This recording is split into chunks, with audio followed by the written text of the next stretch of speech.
ഒരു കാലത്ത് ലോകരാജ്യങ്ങൾക്കിടയിൽ വലിയ സ്ഥാനമോ പേരോ പറയാനില്ലാതെ ബ്രിട്ടീഷ് കൊളോണിയൽ ശക്തിയിൽ നിന്നും വിമോചനം നേടിയ വെറും ഒരു രാജ്യമായി ഒതുങ്ങിയിരുന്ന ഇന്ത്യയിൽ നിന്ന് ഇപ്പോഴത്തെ ലോകരാജ്യങ്ങളുടെ ശ്രദ്ധയും പിന്തുണയും ഏറി വരുന്ന ലോകത്തിലെ തന്നെ വൺ ഓഫ് ദി ബെസ്റ്റ് ശക്തിയായിട്ട് എക്കണോമിക് പവറായിട്ട് മാറിക്കൊണ്ടിരിക്കുന്ന ഏറ്റവും പുതിയ മോദിയുടെ ഇന്ത്യ.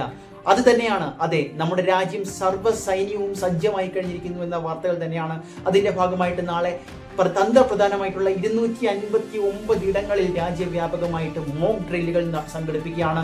അതെ, ആഗോളപരമായിട്ട് തന്നെ ഒരു വമ്പൻ തിരിച്ചടിക്ക് പാകിസ്ഥാൻ ഇതുവരെ സ്വപ്നത്തിൽ പോലും വിചാരിക്കാനാകാത്ത ഒരു തിരിച്ചടിയിലേക്ക് രാജ്യം ഒരുങ്ങുന്നു എന്നതിന്റെ ഏറ്റവും വലിയ സൂചന തന്നെയാണ്.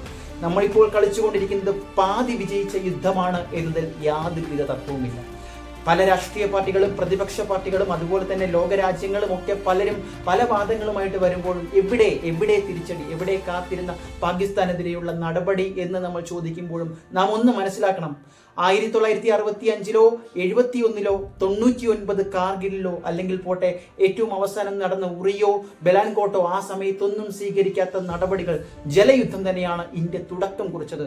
അതുകൊണ്ട് തന്നെയാണ് പാകിസ്ഥാന്റെ പ്രതിരോധ വകുപ്പ് മന്ത്രി പിന്നീട് പറഞ്ഞത്, ഇത്തരത്തിൽ ജലം തടഞ്ഞു വെച്ചാൽ ചോരപ്പുഴ ഒഴുക്കാനും ഞങ്ങൾ മടിക്കില്ല. അതായത് ലോകത്ത് മൂന്നാമതൊരു ലോകമഹായുദ്ധം ഉണ്ടാകുകയാണെങ്കിൽ അത് ജലത്തിനാണ് എന്ന് പറഞ്ഞതുപോലെ തന്നെ എവിടെയാണോ അടിക്കേണ്ടത്, ഏത് മർമ്മത്തിലാണോ പിടിക്കേണ്ടത്, അത്തരത്തിൽ തന്നെ വളരെ നയതന്ത്ര പ്രധാനമായിട്ടുള്ള ഒരു തീരുമാനത്തിലൂടെ തുടങ്ങിയ യുദ്ധമെന്നല്ല ഒരു തിരിച്ചടി. നമ്മൾ സത്യം പറഞ്ഞാൽ ഒരു ഇന്ത്യക്കാരനും അല്ലെങ്കിൽ ഒരു സൈനിക ഉദ്യോഗസ്ഥനും ഇപ്പോൾ ഇന്ത്യയിൽ തന്നെ ഒരു രാഷ്ട്രീയ പാർട്ടിയോ അല്ലെങ്കിൽ മതപരമായി ചിന്തിക്കാത്ത യാതൊരു വ്യക്തിയും ഇന്ത്യയും പാകിസ്ഥാനും തമ്മിലുള്ള ഒരു തുറന്ന പോരിന് ആഗ്രഹിക്കുന്നില്ല എന്നതാണ് വാസ്തവം. അതിന് മറ്റ് ലോകരാജ്യങ്ങൾ പോലും ആഗ്രഹിക്കുന്നില്ല. ഇന്ത്യയുടെ നാശം നോക്കി നിൽക്കുന്ന ചില ചൈന പോലുള്ള രാജ്യങ്ങൾ മാത്രമായിരിക്കും അതിനെന്തായാലും വളമിട്ട് കൊടുക്കുന്നത്. കാരണം നമുക്കറിയാം, വിയറ്റ്നാമിലെയും അതുപോലെ തന്നെ ഏറ്റവും ഒടുവിൽ റഷ്യയിലെയും ഉക്രൈനിലെയും പലസ്തീനിലെയും ഗാസയിലെയും ഇസ്രായേലിലെയും ഒക്കെ ഒരുപാട് പിഞ്ചു കുഞ്ഞുങ്ങൾ ഉൾപ്പെടെ മരിച്ചു വീഴുന്നതും ചോരക്കളമായി മാറുന്നതിൻ്റെയും നടുക്കുന്ന കാഴ്ചകളും വിശപ്പും ദാരിദ്ര്യവും പട്ടിണിയും ഒക്കെ അലതല്ലുന്ന ആ ഇടങ്ങളിൽ നമ്മൾ സ്നേഹദിനങ്ങളുമായിട്ട് ഒരുപാട് സഹായങ്ങളുമായിട്ട് ലോകത്തിന്റെ പല ഭാഗത്തുള്ളവരെത്തിയപ്പോൾ നമ്മൾ അവരെയെല്ലാം വളരെ കരുണയോടുകൂടി വളരെ ഹൃദയസ്പർശത്തോട് നോക്കുന്ന ഒരു സാഹചര്യമുണ്ടായി. യുദ്ധം തുടങ്ങിയാൽ നമ്മുടെ പവർ വെച്ച് ഇന്ത്യ തന്നെ ജയിക്കും, യാതൊരുവിധ സംശയവുമില്ല. തോൽക്കാൻ മനസ്സില്ലാത്ത, അതായത് ഏതൊരു പ്രതിസന്ധിയെയും പോരടിക്കാൻ മുന്നേറാൻ കഴിവുള്ള ഒരു സൈന്യമാണ്, ഒരു നേതാവ് തന്നെയാണ് നമുക്കിപ്പോൾ ഉള്ളത്. പക്ഷേ ഇത്രയൊക്കെ തിരിച്ചടികൾ വേണമെന്ന് പറയുമ്പോഴും നമ്മളൊന്ന് ആലോചിക്കണം, ഒരു പക്ഷേ യുദ്ധം ഉണ്ടായിക്കഴിഞ്ഞാൽ അത് ഇപ്പോൾ ഇന്ത്യ നിൽക്കുന്ന ലോകരാജ്യങ്ങൾക്കിടയിൽ ഇന്ത്യ നിൽക്കുന്ന മുന്നേറിക്കൊണ്ടിരിക്കുന്ന ഒരു വേഗതയുണ്ട്, ഒരു ഗ്രാഫുണ്ട്. ആ ഗ്രാഫിന് ചെറിയ രീതിയിലെങ്കിലും തടസ്സമുണ്ടാക്കാൻ ഒരു യുദ്ധം എന്ന് പറയുന്നത് ഇരുനാശത്തിനും ഒരു വിധത്തിൽ നമുക്ക് ഒരുപാട് പട്ടാളക്കാരെ നഷ്ടപ്പെട്ടെന്നിരിക്കാം, നമുക്ക് ഒരുപാട് അല്ലാത്ത നഷ്ടങ്ങൾ ഉണ്ടായെന്നിരിക്കാം, അപ്പുറത്തും ഉണ്ടായെന്നിരിക്കാം. ഒടുവിൽ യുദ്ധം വിജയമാക്കുക എന്നതിലല്ല, ആ യുദ്ധത്തിലുടനീളം ആർക്കൊക്കെ എന്തൊക്കെ നഷ്ടപ്പെട്ടു എന്നൊരു കണക്കെടുക്കേണ്ടി വരും. അതുകൊണ്ട് തന്നെ അതിലേക്ക് ഡയറക്റ്റായിട്ട് നമ്മൾ എത്തിച്ചേരാതെ ഇത്രയും നാൾ നമ്മൾ നയതന്ത്ര യുദ്ധത്തിലൂടെ പാകിസ്ഥാനെതിരെ കളിച്ചുവെങ്കിൽ ഇപ്പോഴിതാ രംഗത്തിറങ്ങുവാൻ തയ്യാറായിരിക്കുകയാണ്. നമ്മുടെ ലക്ഷ്യം ഒന്ന് മാത്രമാണ്, അത് പ്രധാനമന്ത്രിയും മറ്റ് എല്ലാ നേതാക്കന്മാരും നമ്മുടെ സൈന്യവും ഇതിനോടകം തന്നെ ഉറപ്പിച്ചു കഴിഞ്ഞിരിക്കുന്നു. ഒരു കടലും അകലെയല്ല, ഒരു ദൗത്യവും അകലെയല്ല എന്ന് പ്രഖ്യാപിച്ച നാവികസേനയും അതിന് അടിവരയിട്ടിരിക്കുന്നു. മറ്റൊന്നുമല്ല, പാകിസ്ഥാൻ എന്ന് പറയുന്ന ഒരു അയൽക്കാരനെ, ഒരു രാഷ്ട്രത്തെ നശിപ്പിക്കുക എന്നുള്ളതല്ല, മറിച്ച് ഭീകരവാദത്തെ വളമിടുന്ന, ഭീകരവാദത്തിനെ മുലയൂട്ടുന്ന ആരാണെങ്കിലും അതിനെ തീർച്ചയായിട്ടും കണ്ടെത്തി പിടിച്ച് കണക്ക് തീർത്ത് വേരോടെ കുഴുതെറിയുക എന്ന ഒരൊറ്റ ലക്ഷ്യം, അത് തന്നെയാണ്, അതിന്റെ തുടക്കം തന്നെയാണ് നമ്മളിപ്പോൾ കാണുന്ന എല്ലാ സർവ്വസൈന്യവും അതുപോലെ തന്നെ സന്നാഹങ്ങളും എന്ന് പറയുന്നത്.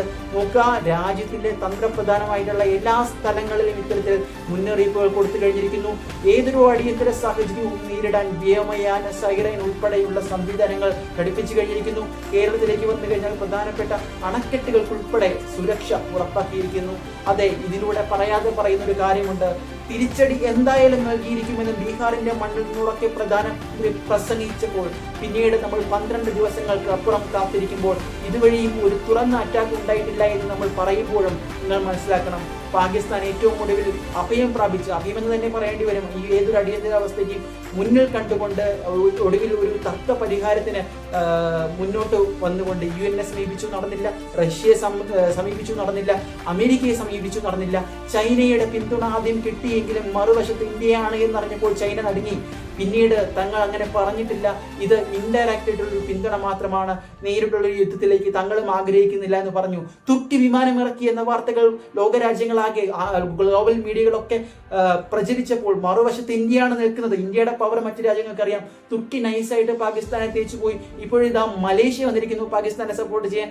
അതും അധിക നാളെ നീണ്ടു നിൽക്കില്ല എന്ന് നമുക്കൊക്കെ അറിയാം. അതുകൊണ്ട് തന്നെ റഷ്യയും അമേരിക്കയും ഉൾപ്പെടെയുള്ള സപ്പോർട്ടുകൾ ഇന്ത്യക്ക് ഇപ്പോൾ ഉള്ളപ്പോൾ ഇന്ത്യയുടെ ലക്ഷ്യവും നയവും വിദേശകാര്യമന്ത്രി എസ് ജയശങ്കർ പറഞ്ഞതുപോലെ വളരെ വ്യക്തമാണ്. പാകിസ്ഥാനെ തകർക്കുകയല്ല, മറിച്ച് പാകിസ്ഥാൻ എന്നെല്ലാം ഭീകരവാദത്തെ ഇത്തരത്തിൽ വിളയിച്ചെടുക്കുന്ന ഏതൊരിടത്തും അവിടെ പോയി പുലിയുടെ മടയിൽ പോയി ആ മടയിൽ നിന്ന് തന്നെ പുലിയെ നശിപ്പിക്കുക എന്ന വ്യക്തമായിട്ടുള്ള ഒരു മുന്നൊരുക്കത്തിന്റെ ഭാഗമാണ്. ഏതായാലും സൈനിക നീക്കങ്ങൾക്ക് പൂർണ്ണ സ്വാതന്ത്ര്യം നൽകിയ പ്രധാനമന്ത്രി ഉറപ്പിച്ചു കഴിഞ്ഞിരിക്കുന്നു. ഇനി അങ്ങോട്ടുണ്ടാകാൻ പോകുന്നത് നമ്മുടെ തിരിച്ചുവരവ് തന്നെയാണ്.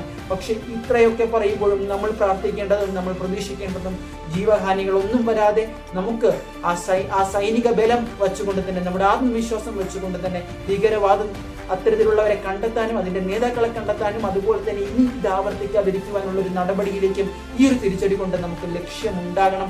അതിനു വേണ്ടിയായിരിക്കണം നമ്മുടെ അടുത്ത ശ്രമങ്ങൾ.